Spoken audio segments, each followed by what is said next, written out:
আমার এই পুলিশ ভাই ঘুষ খায়। এই পুলিশ ভাই ঘুষ খাইব কেন? এই বেটা, আমি একজন মুক্তিযোদ্ধা। হ্যাঁ, তখন কয় কি জানেন, বন্ধ হয়ে গেল ব্যবসা। একবার ঘুষ দিতে হয়েছে, এই আবার চালু হয়েছে। সারা বাংলাদেশ আমি বাতি জ্বালাই দিচ্ছি। দেশ দেশের মতো চলতে হবে, দেশ তো দেশের মতো চলে না। 30 লক্ষ মা বোনের ইজ্জতের বিনিময় পাইছি দেশ। এরপর আজকে হাজার হাজার কোটি টাকা যে চোরগুলা চুরি করছে, আমি একজন শিল্পপতি, সব চোর লাগি দাওয়াত খাইছি। আর যে বিপুল পরিমাণ মেয়াদোত্তীর্ণ যে প্রোডাক্টগুলো পাওয়া গেল, সেগুলো বিষয়ে ব্যাখ্যা কি আপনার? এখন ব্যাখ্যা স্যার একটাই, যেহেতু আমার ভুল হয়ে গেছে আর এটা আমি আর রাখবো না। আপনি আমার বললেন যে আগামী 1 সপ্তাহে সরাই ফেলবেন, আমি আজকে আর কালকের ভিতরে আমি কিছু রাখবো, যদি আমার যেগুলো সব আমি ভালো। দেখেন আমি কয়টা প্রোডাক্ট পেয়েছি, এই যে মনে করি এটা মেয়াদোত্তীর্ণ, এইটা মেয়াদোত্তীর্ণ, 2টা গেল, 3টা গেল, 4টা, 5টা, 6টা, 7টা, 8টা, 9টা, 10টা, 11টা, 12টা, 13টা, এই যে 14টা, 14 গুণ 50,000 কত টাকা হয়? রাইট। এই জন্য সতর্কতামূলক ভাবে ওইটা করেন না, যেটা করেন ঠিক আছে। এখন প্রশ্ন হলো যে আমি তো বলছি যদি অন্যায় করে দেয় তার জরিমানা অন্যায় হয়েছে, এটা করবে। আরেকটা কথা আমি বলি, এই যে 27 দেখলেন না, সেদিন আমার স্ত্রী মারা গেছে ডিউ টু কজ। হ্যাঁ, যেখানে ব্যাংকের টাকা আমি সব পরিশোধ করছি, সেই বাড়িও জবরদখল হয়ে রয়েছে। না না, আমি অনেক দুঃখ ব্যথা বেদনায় আছি, আমার ছেলেরাও আছে। আপনি মিনিমাম একটা করেন, আমার সামনে করবেন। এই যে প্রাইস গান মেশিন না, হ্যাঁ, এটা মূল্য নির্ধারণ করতেছেন আপনার ছেলে। হ্যাঁ, অবৈধ যে প্রোডাক্টগুলো সবগুলো বিক্রি করতেছেন, চকবাজার মৌলভীবাজার থেকে নিয়ে এসে ল্যাগেজ করে দিয়ে যায়, এগুলো সব নকল বলে আমাদের কাছে মনে হচ্ছে। তাইলে আমার ছেলে এটার জন্য আবার 2 লক্ষ টাকা করে প্রত্যেকটা প্রোডাক্টের জন্য জরিমানার বিধান আছে, অথবা 3 বছরের কারাদণ্ড। না, যতগুলো পাওয়া গেছে তাহলে আপনার ছেলে সারা জীবন কারাদণ্ডই ভোগ করা লাগবে, এরকম অবস্থা হয়ে গেছে। না না, আপনার পয়েন্টটা ঠিক আছে, আমি মানি। তাইলে আপনাকে উচিত হবে এখনও দেশে যাতে কোনো গণ্ডগোল না হয়, এইভাবে প্রত্যেকটা দোকানে করবেন। করলে কি হবে, আস্তে আস্তে ওরা মানুষ হবে। হ্যাঁ, ঠিক বলেছেন। আমার এই পুলিশ ভাই ঘুষ খায়। এই পুলিশ ভাই ঘুষ খাইব কেন? আমি এই প্রশ্ন করছি, যারা হারাম দাদার বোঝা আঁকি দেওয়ার গেলে টাকা নিলি গা, হ্যাঁ মারছিও। তাহলে এই দেশে কোনো ভালো মানুষ খারাপ মানুষ তৈরি করে গা। আচ্ছা বাবা, মাফ করেন বাবা, আমার মেশিন ঠিক মিলে 100 কয়েল মাল হয়, আর 35% ট্যাক্স আমি দিব। এই বেটা, আমি একজন মুক্তিযোদ্ধা। হ্যাঁ, তখন কয় কি জানেন, বন্ধ হয়ে গেল ব্যবসা। একবার ঘুষ দিতে হয়েছে, এই আবার চালু হয়েছে। সারা বাংলাদেশ আমি বাতি জ্বালাই দিচ্ছি। 1 সপ্তাহ সময়, এর ভিতর যা আছে মেয়াদোত্তীর্ণ সেগুলো আলাদা করবেন, এবং ওই যে বাইরের যে বললেন যে বিদেশি প্রোডাক্ট আছে, ইম্পোর্টার নেই, সেগুলো বিক্রি করতে পারবেন না, এটিও অপরাধ। এটা আমরা আমরা মালই পাবো না স্যার, খালি ইম্পোর্টাররা মাঝে মাঝে মাল, মানে ওদের কাছে লিস্টটা আসে তখন মাল দেয়, কিন্তু আবার যখন বন্ধ হয়ে যায় তখন দামটা শেষ হয়ে গেছে। বিদেশি বলে আমি আপনার ওয়াদা করলাম, কিন্তু আমার তো তার দোকানে কোনো মালই থাকবে না, মানে বাইরের মালটা থাকবেই না। কারণ এই যেমন স্টিকারটা স্যার, এটা হচ্ছে মানে সবারই, এই যে এটা তো কোম্পানি থেকে নিচ্ছি, দেখেন কবে মাল দিছে, এরপরে এই দেখেন মাল দিছে কিন্তু আর মাল আসে না। কী করবো স্যার, আমরা যখন কাস্টমার আসে এটা চাইতেছে, আমরা কী করতে পারি? কিছু মাল তো যারা স্যার নকল বেচবো না স্যার, এটা বেচবো না, যারা নিয়ে আসে এগুলো বুঝার ভাই উপায় হচ্ছে, আমরা তো কোম্পানি মাল বিক্রি করি, কোনটা আসল নকল আমরা চিনি, তো আমরা মানে চিনেন, ইনি তো চিনেন, চিনে তো বিক্রি করে নকলটা। নকল বিক্রি না, ওই যে আমরা যে লাগেজের মালটা বিক্রি করি, এটা তো আমি স্বীকার করছি, কারণ এটা সবাই করে। আর স্বপ্ন তো বিক্রি করে, আমরাও বিক্রি করি, সবাই বিক্রি করে, লাগেজের মালটা বিক্রি করে। লাগেজে করে নিয়ে আসছে, এখন লাগেজটা চকবাজার থেকে নিয়ে আসছে নাকি হলো চকবাজার থেকে নিয়ে আসছে? যারা বাইরে যায় আমাদের হারে অর্ডার নেওয়া যায়, আমাদের বলে যে ভাই আপনি কিছু লাগলে নিয়ে আসবেন, ভাই আমার এই মালটা এনে দিয়ে, আমরা কিন্তু বলি চকবাজার থেকে এনে দেবে। চকবাজারের মাল তো ভাই, আপনারা চকবাজার বলতেছেন, চকবাজারে তো আসল মাল বিক্রি করে, নকল বিক্রি করে ওরা সবাই, এটা বলতে পারবেন আপনারা? চকবাজার কখনো, চকবাজার 2 রকমের মাল বিক্রি করে। আপনি যাবেন চায়নার মতো, 10 টাকার মাল পাবেন, 1 টাকার মালও পাবেন। আপনার যদি মন চায় 1 টাকার মাল নিয়ে আসেন, নকলটা নিয়ে আসেন, কোম্পানির মাল তো আপনি আনতে কারখানা, কসমেটিক্স তৈরি কারখানা, আপনি 10 টাকার চালও তৈরি করে দিবে, 1 টাকার চালও 1 টাকার চালও তৈরি করে দিতে পারবে। জি স্যার, আর আমি 1 টাকার আনলে নকল কোম্পানি আমাদেরকে দেখা দেন, আমরা একটু দেখি তাদের স্যার, কার্যক্রম। আমরা তো এনে ছোট মানুষ, আমরা দেখা না, আপনারা এটা জানেন, আপনারা লাগাই দেন পুরো বাংলাদেশের টিম, সর্বোচ্চ সময় লাগবে একদিন, পুরো খালি করে আমাদেরকে একটু তথ্য দিয়ে help এটা করেন। করেন। আমরা তো ছোট ছোট ব্যবসায়ী, আমাদের কাছে আসেন, দেখেন, ঠিক আছে, আমাদের মনিটরিং করেন, ঠিক আছে, কিন্তু সবার আগে যাওয়া দরকার ওই জায়গায় যেখানে বানায়, ওখানে ওখানে আপনার মোবাইল টিম বসায় দেন। এই এলাকার ভিতরে হয়, ওরা তো এরিয়াই তো আছে আপনাদের ওখানে, জানেন, এটা বসায় দেন মোবাইল টিম, ওরা ততটা কি করুক, দেখুন কেউ থাকবে না স্যার। আপনি একটু আর তথ্য আমরা দিয়ে ছোট help করেন। ব্যবসায়ী, এমনি আমরা শেষ, আর আমাদের কাছে আসেন মার্কেটিং করেন, আমরা খুশি, আমরা চাই আপনারা আসেন সব, কারণ আমরা তো যেমন নিত্যপণ্য কিনি, নকল পড়লে আমাদের কাছে খারাপ লাগে, তো আমরা তো সবই জানি আর বিক্রি করলে খারাপ লাগে নাই তো? স্যার, নকল মাল বিক্রি করি না আমরা, আমার এখানে কোনো নকল মাল পাবেন না, এতগুলো মাল বের করছেন আমার বেয়াদ উত্তীর্ণ, আচ্ছা, নকল পাবেন না। এটার নাম কি জানো?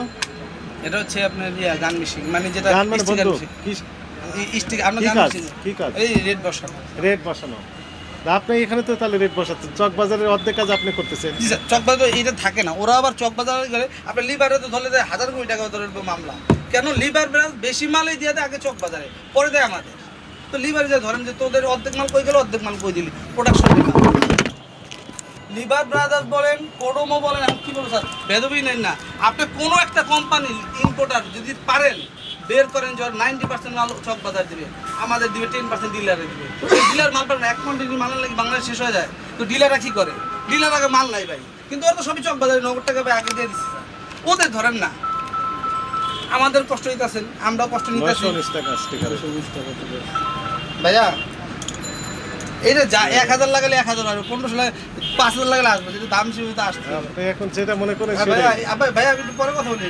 আচ্ছা, আমাকে সিম্পল একটা কথা বলেন, জি স্যার। এই মূল্য দাম নির্ধারণ করে দিচ্ছেন, প্রাইস গান মেশিন, জি স্যার। বুঝলাম, প্রাইস গান মেশিন, আপনি যে দাম লিখে দিলেন, কোন ভিত্তিতে দামটা লিখে দিলেন? দামটা যেমন আমি যেমন এই মালটা কিনছি, যেমন এটা কোড আছে কত লাখ কি দেখতে এডিটি হচ্ছে স্যার, হ্যাঁ, এই হচ্ছে এই মানে তো, এই মানে সাত। তাহলে কত হলো 270, আর টি মানে টি মানে শূন্য, শূন্য। 70, 270 আমি আমরা কিনা 325, তো 325 আমি যদি 325 লাগাইছি তাহলে আমার 55 টাকা লাভ ধরছি। কোনো দিন কোনো কাস্টমার আপনি নিজে গেলেও স্যার ডিসকাউন্ট দেন, বলবেন না স্যার 25 টাকা ডিসকাউন্ট নেবেন আপনি, আমি যদি 270 টাকা 30 টাকা লাভ না করি আমি কী করবো? এই দোকান ভাড়া 50,000 টাকা। আমি সেটা না, না, বলছি এই না।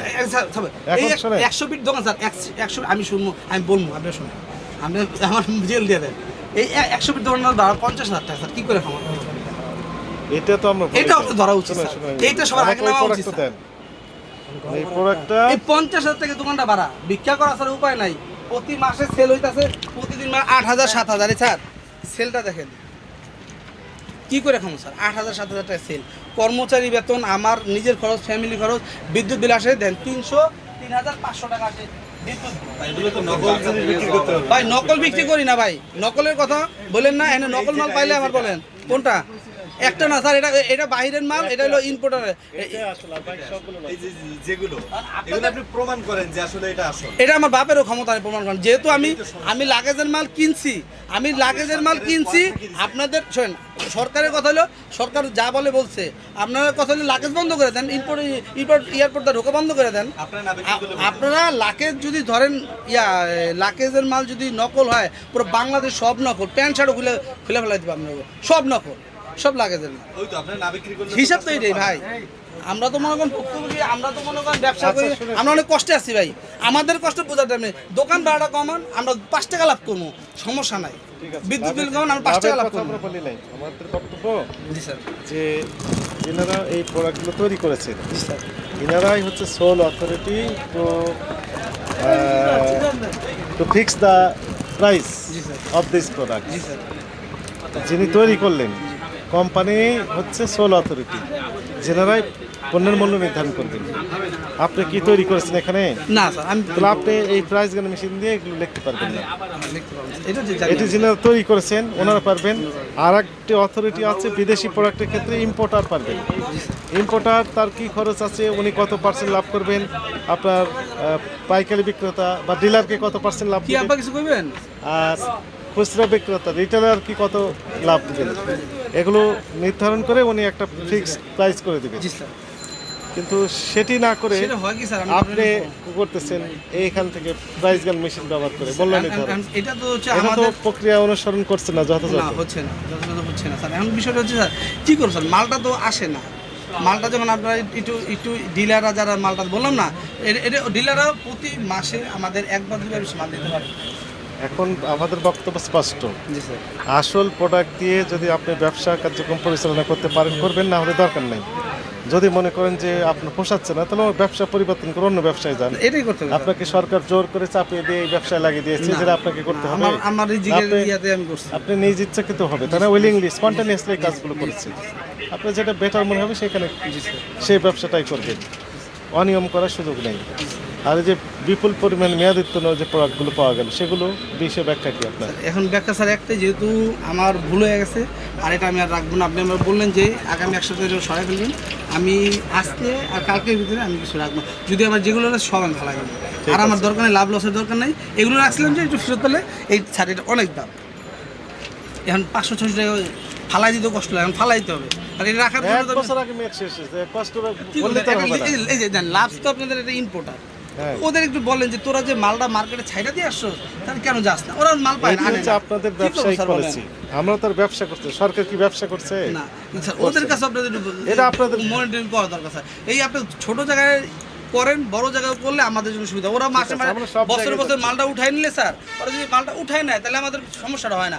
মালটা উঠায় না তো তাকে না রেখে একটা বাক্সের মধ্যে রেখে দিচ্ছেন যে মেয়াদের জন্য এটা ধরতো না। ভাই, এটা নিচে ফালাই দিই, আমরা ফালাই দিয়ে যখন যদি উঠাই, ঠিক আছে, ওরা আসলে আমাদের মাথায় থাকে। আচ্ছা যাক, আর এগুলো আপনারা side করে রাখুন। এখন সিদ্ধান্ত জি, স্যার। জানাই, আপনি অপরাধ স্বীকার করেন জি স্যার, এটা যেটা পাইছেন এবং ভবিষ্যতে সতর্ক থাকবেন। জি স্যার, আমি আর করবো না। আপনাকে সতর্কতামূলকভাবে 20,000 টাকা জরিমানা আরোপ করা হবে। এটা করে না স্যার। কথা বলে আমরা বাড়িয়ে দেবো। স্যার আমার বাবা আমার নাম জলিল ভূঁইয়া, আমি বয়স 80 বছর, আমি একজন মুক্তিযোদ্ধা। আমার এই ছেলেরা এই ব্যবসা করুক, রাখো, আমাকে একটু কথা বলতে দাও। এইটা আমি চাই না, এই ব্যবসা করুক। আমি একজন আইন মান্যকারী লোক, আইন মান্য করে এই দেশে চলে না, যার জন্য কি হইল আমি ব্যবসা এক মিনিট না, আমি বেআইনি যাই না। আমার তেজগাঁ ইন্ডাস্ট্রি ছিল, উত্তরাতে ইন্ডাস্ট্রি ছিল, সব ধ্বংস হয়ে গেছে ডিউ টু কস্ট। এই বেআইনির সাথে আমি মিলতে পারি না। এর জন্য আমরা ছোট আমার 1 লক্ষ টাকা লোন নিয়েছি সোনালী ব্যাংক থেকে, সোনালী ব্যাংকের ফুল টাকা দিয়ে দিছি। এরপরও সেই বাড়ি নিলাম হয়ে যায়। সেই বাড়ি দখল করতে গেছি, গণ্যমান্য লোকেরা কইছে হ্যাঁ আপনার ঠিক আছে দিয়ে দিলাম, তারপরও দেয় না। সেই দেশে কীভাবে বসবাস করবে? না না, এক মিনিট না না, আপনি যে আজকে যে কাজটা করতেইছেন আমি স্যালুট জানাই আপনাকে, আমি স্যালুট জানাই। দেশের মতো চলতে হবে, দেশ তো দেশের মতো চলে না। 30 লক্ষ মা বোনের ইজ্জতের বিনিময় পাইছি দেশ। এরপর আজকে হাজার কোটি টাকা যে চোরগুলা চুরি করছে, আমি একজন শিল্পপতি, সব চোর লাগি দাওয়াত খাইছি। যদি ওই যত সেনাগুঞ্জ মেলাগুঞ্জ খাইছি, কি তোকে কত টাকার দরকার, এত চুরি করলি কা? ওদের ন্যায্য বিচার হওয়া উচিত। আর আমার কোনো দল বল নাই। আমি ওই নাজমুল হুদার খাইছি, ওই খালেদা জিয়ার লাগেও খাইছি, এখনো ডজন খায় আছে আমার শ্বশুরালয়ে। তারা ভালো লোক, এই আমার পরিচয়। আচ্ছা, আবার এক্সকিউজ মি, এক্সকিউজ মি, আমি ব্যবসা, সরি স্যার, একটা আপনার অফিসার আপনার গায়ে হাত দিচ্ছি, সরি। আমি বিবাহ করছি 35 বছর কাল।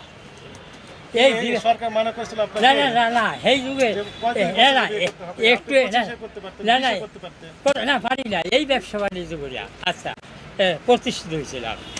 এরপর আজ আমার ছেলেরও বয়স হয়ে গেছে, ছেলে বিয়া করাইছি কয়েকদিন আগে। দেখে তাহলে ওর বয়স আরো 10 বছর আগে করানো ছিল না। এই লোক আমার আরও ওই আপনি ওইটা একটু এক্সকিউজ মি, আপনি একটু বলছেন যেটা আপনার এখন মুখ দিয়ে বলবেন সেইটাই আইন। যদি এখানে যদি অপরাধ পায় থাকেন তাহলে আপনাকে জরিমানা করতে হবে। Right I absolutely salute.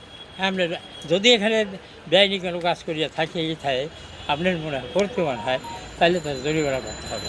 Right. তো সেই জরিমানাটা খুবই নগণ্য করলে ঠিক আছে, আই উইল সাকসেসফুল।